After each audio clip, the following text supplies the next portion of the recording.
Well, hello again, friends. Welcome to the Culture of Excellence talk for this month. Tonight I'm recording from my hotel room in Destin, Florida. It's a Holiday Inn Express, so you know this is going to be really good. Hey, and here's a preview from next month, okay? Next weekend I'm going out to spend some time with my son and my 15-year-old grandson. He makes videos for us, for the members of the family to share. And he does great edits and all kinds of graphics and things. And I'm hoping that he's going to be able to teach me something so that next month when you tune in, you'll get something more than just my face, which I know is the perfect face for radio. So thanks for joining in. Look for exciting things next month. Today, we talk about freedom and independence. From 2010 until 2012, I made hundreds of trips to Cuba as a commercial pilot. My company did charters to Havana, Holguín, Cienfuegos, and other cities.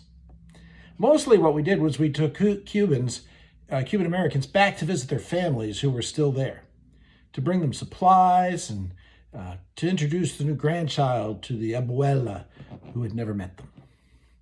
On the way home to Miami, sometimes we had passengers who were referred to as parolees. Now, I got to tell you, when I first started and I was told there were parolees on board, I thought what you just thought. These are people who just got out of prison. But that's not what they were. These were individuals, Cubans, who had just been cleared by the Castro government to leave the country.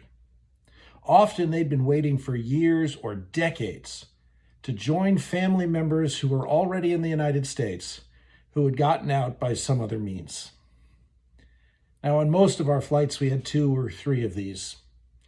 When we knew that they were there, we would arrange for an airline representative to meet us on the other side when we got them to Miami, because they needed some help to get through customs and immigration.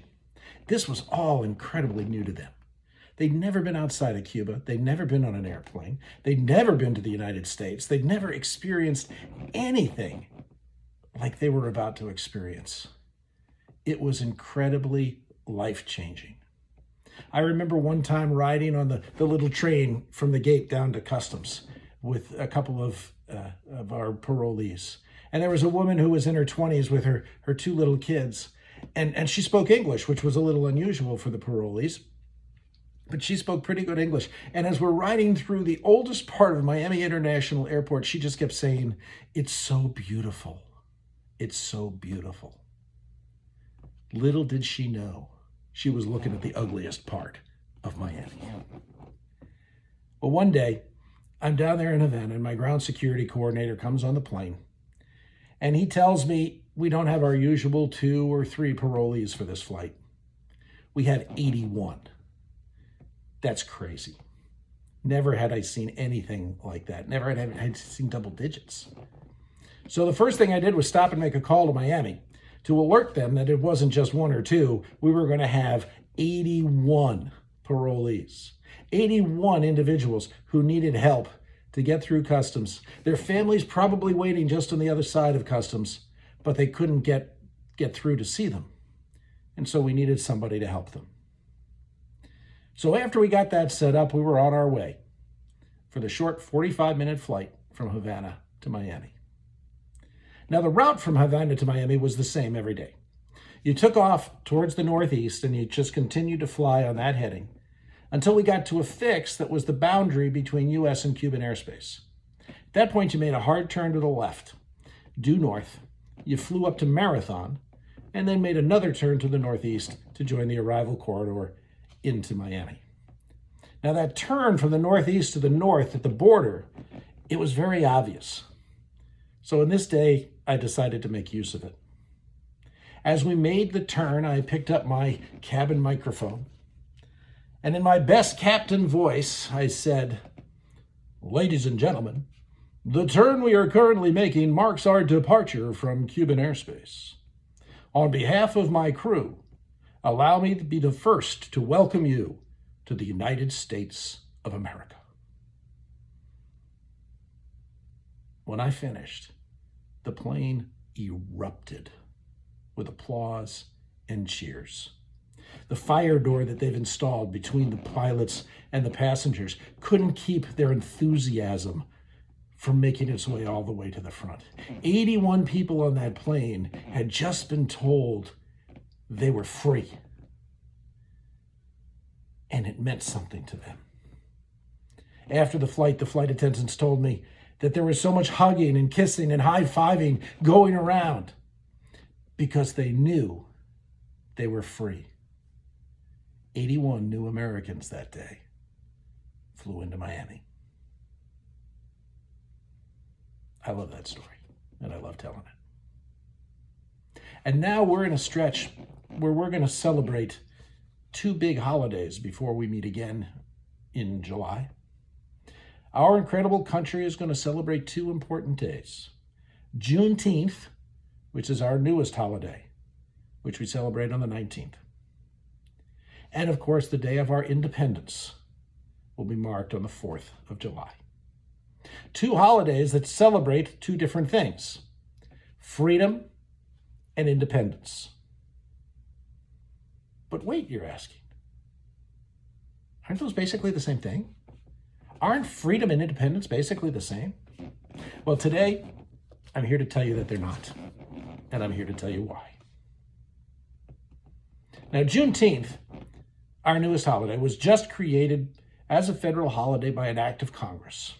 It passed the Senate on June 15th of 2021, passed the House of Representatives the next day, and on June 17th of 2021, President Joe Biden signed it into law, just in time for the first official celebration of the holiday last year. Now, you should know that Juneteenth celebrates the day in 1865 when General Gordon Granger landed in Galveston, Texas, and revealed to the slaves that they were free. Now, the Emancipation Proclamation had been signed by President Lincoln 2.5 years ago, but word never got to Texas. Word never got that deep into the Confederacy. And it wasn't until after the U.S. had secured victory over the Confederacy that word got to these folks. It came in the form of General Order Number 3, which General Granger read to the people. And in part it said, "The people of Texas are informed that in accordance with a proclamation from the Executive of the United States, all slaves are free. This involves an absolute equality of rights and rights of property between former masters and slaves, and the connection heretofore existing between them becomes that between employer and hired laborer." They were free. By what seemed to them to be a simple order, a simple declaration, a proclamation, they were free. Once they absorbed this news, the reactions of the different former slaves were different themselves. Some stayed around to see what it would be like working for the person who used to claim ownership over them. Others fled to the north. They wanted to get as far away from the south as they possibly could. Or they just went any place that wasn't that plantation, yearning to get as far away from the captivity that they had faced as possible. Each in his or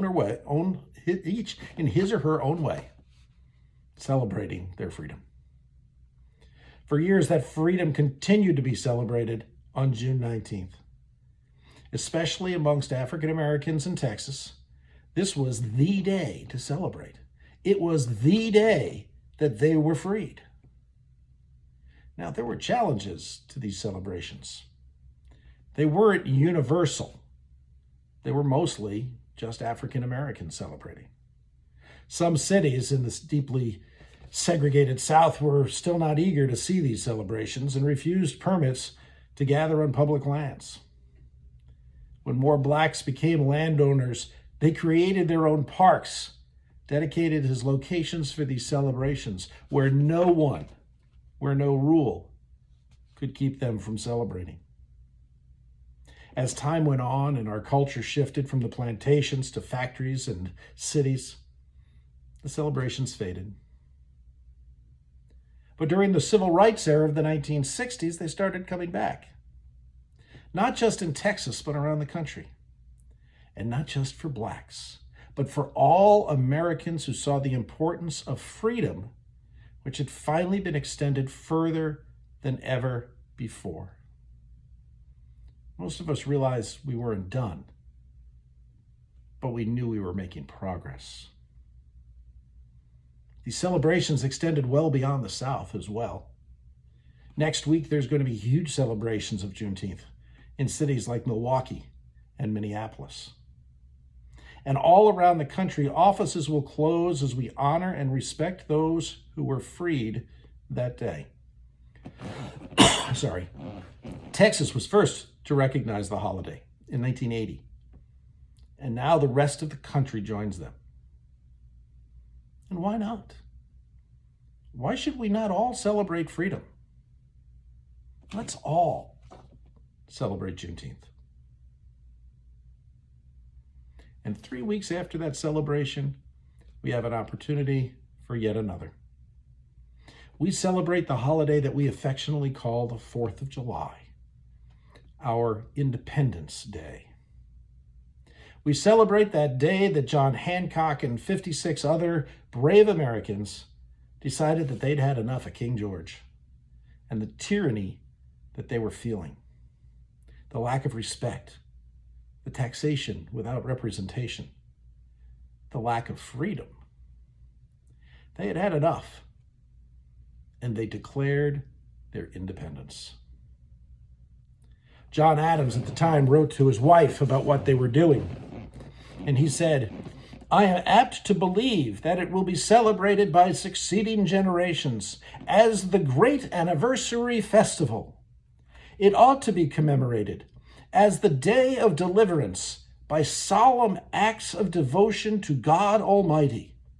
It ought to be solemnized with pomp and parade, with shows, games, sports, guns, bells, bonfires, and illuminations, from one end of this continent to the other, from this time forward, forevermore." That's what John Adams wrote about the celebration of Independence Day. What you might not know is John Adams wrote to his wife about July 2nd, because that's when he thought her Independence Day was going to be celebrated, because that's the day that the Continental Congress voted in principle, to separate from England. So if we voted on it on July 2nd, why do we celebrate it on July 4th? Well, because it was on July 4th that the Congress met again, and the text of the Declaration of Independence, artfully penned by Thomas Jefferson himself, was approved in the city of Philadelphia, and that's why we celebrate that day. More trivia, because I just love it, and I hope you enjoy it. Most members of the Congress who signed the Declaration of Independence didn't do it on the 4th of July. None of them did, actually. Most members signed it when a clean copy was produced on August the 2nd. Although the last signer, Thomas McKean of Delaware, he didn't sign it until sometime in 1777. And so that really cool painting of the signing of the Declaration by John Trumbull, the one that hangs in the Capitol of the United States in the Rotunda, that depicts the mass signing of all the delegates in Philadelphia on the 4th of July, well, it just didn't happen that way. Just didn't happen. But you know what? It's a really cool picture. And it's a really good representation of the ideals on which this country were founded. Well, as usual, I digress. I promised you several minutes ago that I would tell you the difference between freedom and that we celebrate on Juneteenth and independence, which we celebrate on July 4th. Here you go. Freedom is given. Independence is earned. Freedom is given. Independence is earned. Freedom is something that is given to us. Often it is the restoration of a right or a privilege which was taken away at some point in the past. It might be something that is sudden and unexpected, as it was for the slaves in Texas in 1865. Or it might be something which follows an extended period of expectation. Just a couple of weeks ago in Annapolis, Maryland, the class of 2022 from the Naval Academy graduated. And as the ceremony was coming to a close, they cheered for those who were left behind, the underclassmen who were still there. They cheered, hip, hip, hooray, hip, hip, hooray, hip, hip, hooray, and threw their caps in the air. A tradition that started because an officer cap and a midshipman cap are different. Once commissioned, the midshipman cap is truly worthless to them. It's just something from the past that they can never wear again. And that's why they tossed them in the air. They didn't need them. They didn't want them because they wanted to forget about that. They wanted to celebrate the freedom that they had just received as they were commissioned. That hat toss signifies the new ensigns are free from the rules of the academy, free from the 4 years of demands, of hard work, of belittlement designed to make them grow. Finally, they cheer, we are free. Reactions to freedom vary. It's not always what we expect. When people are about to experience their freedom or when they get their freedom, often there's fear and doubt. They don't know exactly what's happening. They don't know what they're in the midst of right now. And the doubt because they don't know what's going to come next. They don't know what's going to follow. That which they had has now been taken away. And what is going to replace it? But that fear and that doubt that comes leading up to this moment of this unexpected freedom is soon replaced by a recognition of what is happening. And the hope and the elation and the joy that go along with it. Did you ever see Tom Hanks in the movie Bridge of Spies? It's a really good movie that a lot of people never saw. If you've never seen it, go home and watch it. Amazon Prime, Netflix, one of those, you'll find it. It's worth a couple of hours of your time. The movie is set during the Cold War, and Tom Hanks plays an attorney who's actually representing a Russian spy, a Soviet spy, who's imprisoned in the United States. And Tom Hanks' character helps to negotiate the release of Francis Gary Powers, the U-2 pilot from the Air Force who had been shot down over the Soviet Union in the early 1960s. He helps to free him from Soviet custody in exchange for one of their spies, Rudolph Abel, for those of you who are keeping score at home. Now, after the deal was made and the transition was about to happen, the Soviets didn't tell Francis Gary Powers anything. He had no idea what was going on. They just led him out of his prison cell, dumped him in a car, took him to a bridge that he had never seen before in his life, didn't know where it was, didn't know what was on the other side, and they told him to walk across the bridge. It's a big climactic scene in the movie. I can imagine what Powers thought.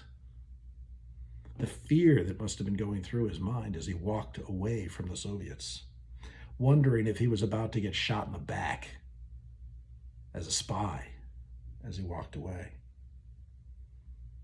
But instead he got to the other side of the bridge. And there he found the Americans who had worked so hard to negotiate his freedom. And when they explained to him what had just happened, when they explained to him the efforts that had gone into getting him returned home, he came to understand his freedom. He came to understand that he was free. And the fear and the doubt that was in his mind was replaced by the elation and the joy of knowing that he was going to go home because he had been given his freedom. In my lifetime, I know. In my lifetime, I remember watching freedom experienced in a few big scenes that some of you never saw except in history of movies. I actually remember watching the POWs come home from Vietnam. I wonder what their journey was like. I never heard a lot of big stories about it. When they got led out of their prison camps and put into buses or planes and led to the place where they were eventually returned to U.S. custody. I wonder if they knew what was happening. I wonder what fears and doubts they had to overcome. But what I got to see was the elation and the joy that they experienced when they returned to the United States and were reunited with their families. Some of them were in such bad shape they were on stretchers. I remember one particular soldier coming back who saw the general, whoever general it was, at the bottom of the stairs where they took him off the airplane. He's on a stretcher. His right arm doesn't work. He saluted the general with his left hand because he understood what had just happened. He knew he was free, and it was back to the way it was. And he was thankful for the efforts that got him there. I remember the video of a young family. I think it was a girl and two boys and the mom who saw their husband, their father, coming down the stairs of the airplane, walking under his own power, and they raced across the ramp to embrace him in pictures that I think won Pulitzer Prizes because they just showed what freedom meant to people. A little bit later in life, I remember watching the hostages come back from Iran. Innocent Americans taken prisoner when the Shah was overthrown in 1979. I remember seeing them come home. And I remember the 6 who were snuck out by our Canadian friends and the story that was told about the efforts that went into giving them their freedom. The risks that they had to take coming out of their place of hiding, going to the airport in Tehran, and using falsified papers to get out of the country at a time when they knew if they failed, they would be taken prisoner. The joy and the elation in their minds, in their hearts, and in their lives when they crossed the border, when they left Iranian airspace, and they knew that they were free. That was great. It's also in a movie. The movie is called Argo, Ben Affleck. Another one, Netflix, Amazon Prime. Find it, it's good. I remember watching on the evening news, time and time again, successes of groups like the Innocence Project.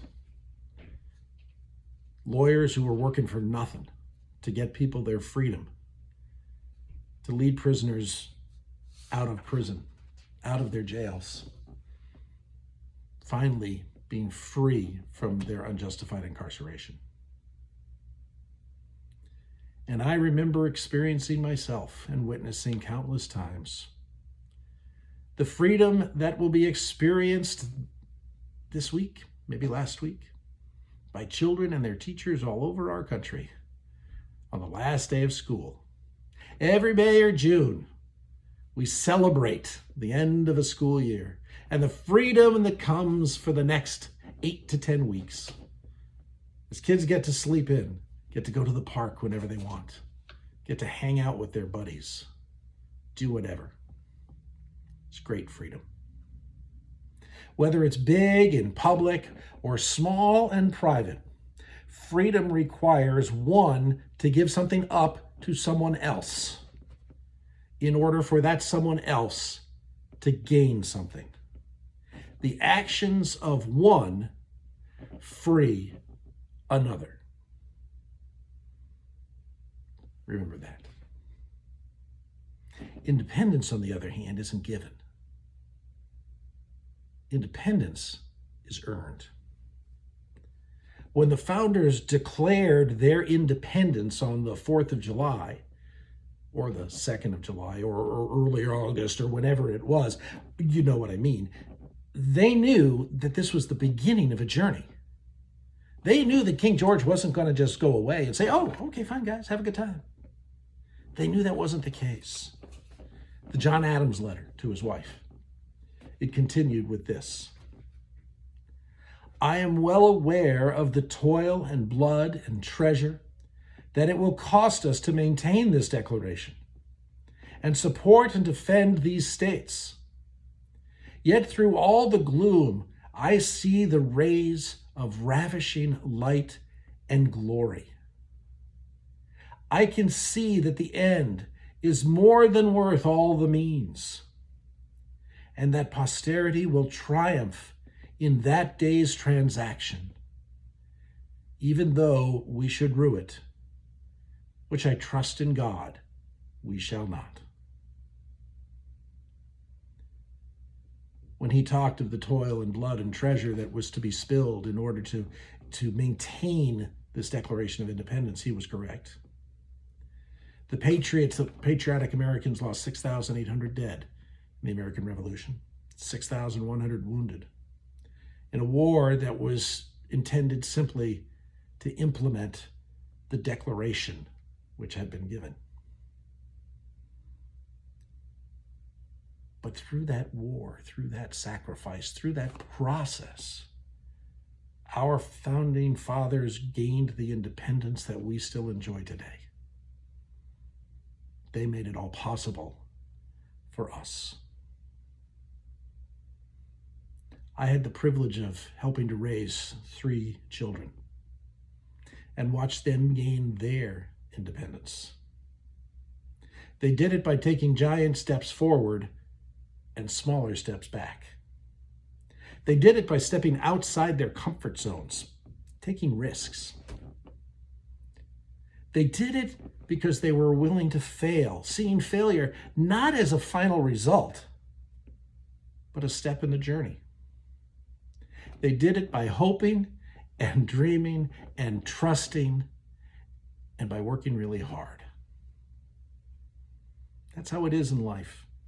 We gain independence in big things by being successful in small things. A 1-year-old walks across a room for the first time without mommy or daddy holding her hands. A 5-year-old rides a bike for the first time without the training wheels that we all started out with. A 10-year-old walks to school by themselves for the first time, even though mom or dad is probably watching out the living room window. A 16-year-old takes the car for the first time. Oh my goodness, independence has certainly arrived. And an 18-year-old graduates from high school and goes off to college or off to the military. Life-changing independence earned. All of these things happen as a result of hard work, not just putting a name on a piece of paper like they did in the summer of 1776. It takes so much more to be independent. And so hopefully you can recognize the difference between freedom and independence. And now comes the part of the talk when I challenge each of you to look at your own lives and to see how you can grow, how you can expand your knowledge, how you can make this world a better place. It is likely that each and every one of us has done something or is currently doing something which is keeping someone that we know and love essentially in bondage. It is keeping them from being the best version of themselves. Perhaps it's the result of our ego. Perhaps it's the result of our fear. Perhaps it's the result of our greed. No matter, it's time for us to let go. And so this month, I challenge you to look at your relationships and ask, am I holding somebody back?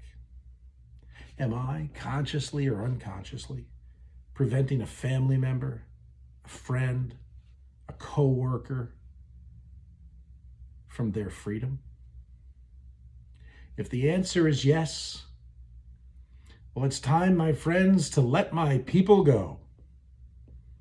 Give them a chance to succeed or fail on their own merits as a result of their own actions. Give up whatever you need to give up in order to let them go and let them feel freedom.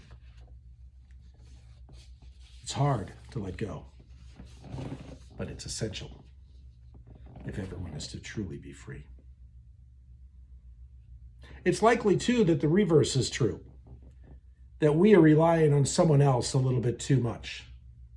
It is likely that in some aspect of our lives, we aren't independent, and we should be. Now, not too many of the people watching this today are still living in their parents' basement, or asking them for money, or something else that is obviously a sign that they're not independent. That's not most of us. But are we really doing all that we can to stand on our own 2 feet and be the best version of ourselves? Do we strive for greatness, or do we settle for mediocrity?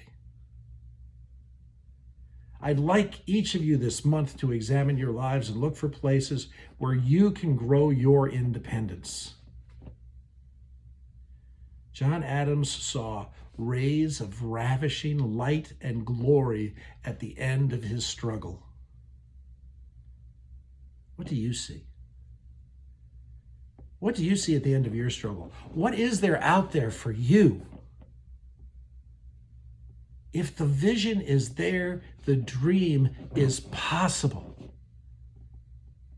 But it's not going to happen unless you work for it, unless you step up, declare your independence, and then work to make that declaration real. This month, let's celebrate the freedom which has been given and the independence which has been earned. Let's do it as one group of people who live as one nation under God, indivisible, with liberty and justice for all. Let's make sure General Granger's promise of absolute equality of rights is more than empty rhetoric and finally comes true in our nation. Freedom, we should give. Independence, we should seek and celebrate when it is found. Happy Juneteenth, everyone. Happy Independence Day. I look forward to talking to you again next month. God bless.